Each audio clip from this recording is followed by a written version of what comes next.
I mean, I'm a Manchester United fan and have been for 40 years of my life, but I'm disgusted, absolutely disgusted. The money's not pouring in because your league's not that good. So you want to create a Super League so you can get rich off that. Your league is not good. It is not the best league in the world. The Premier League is. And that's what Barcelona, Real Madrid, the Milans, Juventus can't get their heads around. They have changed a game that, like, millions and millions of people across the world have grown up loving.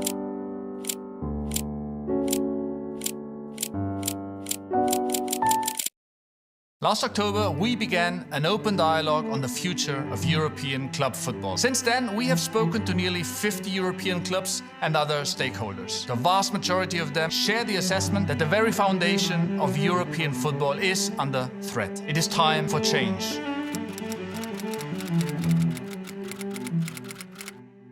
The European Super League. Some people love it, some people hate it. Regardless of where you stand, in this video I want to make my case as to why I think football needs it. Before I start, I want to be clear, I'm not trying to hate on Premier League. In fact, I think it's currently the best product out there for a casual fan. And the people in charge of it have done a great job to take the league to where it is today. But I think we need to take a step back and look at things from a wider perspective, through a lens outside of Premier League. When you look at the landscape of football across Europe, you start to realize that there are many teams that are struggling to compete at the highest level. And this all stems from the fact that there is a big growing financial disparity between Premier League and the other top 5 leagues. And this has been the ultimate cost of Premier League becoming, as Jamie Carragher said, the Super League. People need to understand the Super League basically already exists, it's just that it has a different name. And to be fair to Premier League, this is not a new thing in football. When Serie A was in its prime, the best players from other leagues would usually go there. And most recently, during the peak Real Madrid and Barcelona days, we saw the same pattern. But the Premier League's era of dominance is different and it's much worse for the rest. Let's look at what I mean. Normally, in every league, you have a pyramid structure where the top club feeds on the middle clubs and take their best players, manager, etc. Of course, you have some rare cases where the reverse happens, but generally this is how it works. Now, I am not arguing this is how it should be. In fact, I think this is the biggest contributing factor as to why nowadays we only see 2 or 3 teams winning Laliaga, Bundesliga, or Serie A. But we can agree that's just how things have been for a long time in pretty much every league, even Prem. The top 6 always got their eyes on a potential rising star that plays for one of these middle clubs. The issue that football has today is that Premier League clubs have become so rich that they have started buying players of that middle category from other leagues, and even take the best players of some of the top teams. People will say that's just how things have always been whenever a league is at its peak, but I would argue we have never seen it happen at this frequency. This process has not only made Premier League more attractive and competitive, but it also made their competition less appealing to a casual viewer. Let's take Bundesliga as an example. The common belief among football fans is that Bayern's dominance is due to them taking the best players from other teams. While this definitely plays a part, Bayern is not the only team doing it. Barcelona buy the best players from Sevilla, Valencia, Juventus buy the best players from Fiorentina, Manchester City from Aston Villa or Leeds. Actually, I would argue that the Premier League has contributed significantly to Bayern's unprecedented 10 league titles in a row. They have weakened Bayern's competition more than Bayern itself. Think about it. How many times have you seen in recent years the English teams buying the best players of Dortmund, RB Leipzig, Leverkusen, Wolfsburg, all these teams? What about the Portuguese league? Porto, Benfica, and Sporting have pretty much become a stopgap for Portuguese and South American players before they move to Prem. How many times have you seen Ajax get raided every summer? Now let's hear the counter arguments to this. It's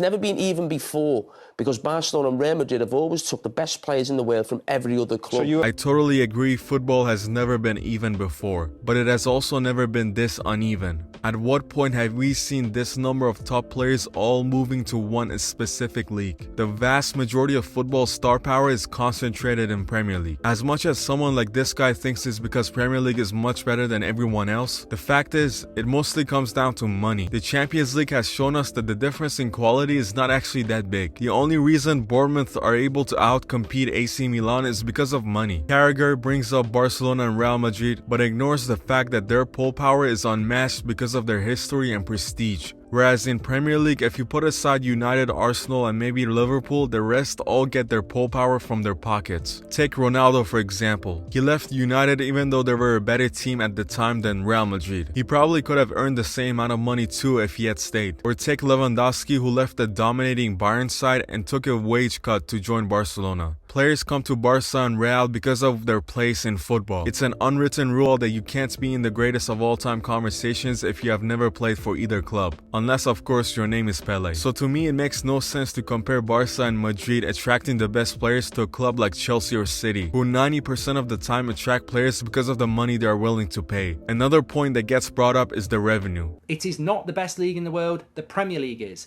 And that's because you're bloody greedy. That's because Real Madrid and Barcelona are greedy. Some say Premier League is successful because the revenue is generously shared among the 20 clubs. And teams like Barca or Real Madrid are greedy and don't split it like they should. And I understand this point, I think there's a fair criticism in there, but it's important to see why the top Premier League clubs are willing to share the revenue more fairly compared to the Spanish teams. It's simple, they are owned by billionaires and some by countries. An extra 50 or 60 mil makes no difference for Man City, Chelsea, United or other top teams. That is pocket change to them. Whereas member-owned clubs like Barca and Real need that money to compete financially. I promise you, if magically the City owners were removed and City became a fan-owned club like Barca, they will want a bigger piece of that TV revenue like everyone else. Allowing all these foreign billionaires with questionable backgrounds taking over the clubs over the years has helped create this structure. If tomorrow Qatari billionaires took over Barca or Real, they wouldn't care that much about the split either. And let's just say Barca and Real are just greedy. What about Bundesliga? The revenue there is fairly shared if you ask me, so why can't they compete with Premier League? Again, it all goes back to having billionaires pumping money into these clubs. The German teams will never be able to financially compete with English teams as long as 50+1 rule exists. The only solution they have is either to sell their club or join the Super League. Now let's talk about what actually that would look like. According to his chief executive, the Super League could contain up to 80 teams in a multi-divisional format, which I would guess will be similar to NBA's Eastern and Western Conference. There are no permanent members, all spots are earned. Each team is guaranteed to play minimum 14 matches per season. The confusion that many have is that Super League is meant to replace individual leagues, when in reality it's trying to replace the Champions League. Now, is the Super League the perfect solution? I don't know, maybe not. But right now it's the only real option we have to make football more balanced. Because at the current rate, Premier League is getting bigger while the rest are being left behind. And this is why it makes sense why some Premier League teams and their fans especially are against this, because they benefit the least from it. Right now they have created almost a monopoly where their financial advantage allows them to do whatever they want. Anyways, that was my take on this whole Super League situation. If you agree or disagree, let me know why in the comments. I'm always open to hearing the opposing sides. And honestly, I have some questions and potential issues regarding the Super League myself, but that's for another video. Leave a like and subscribe if you enjoyed, it helps out the channel, and follow me on Twitter if you want. Until next time. Your league is not good.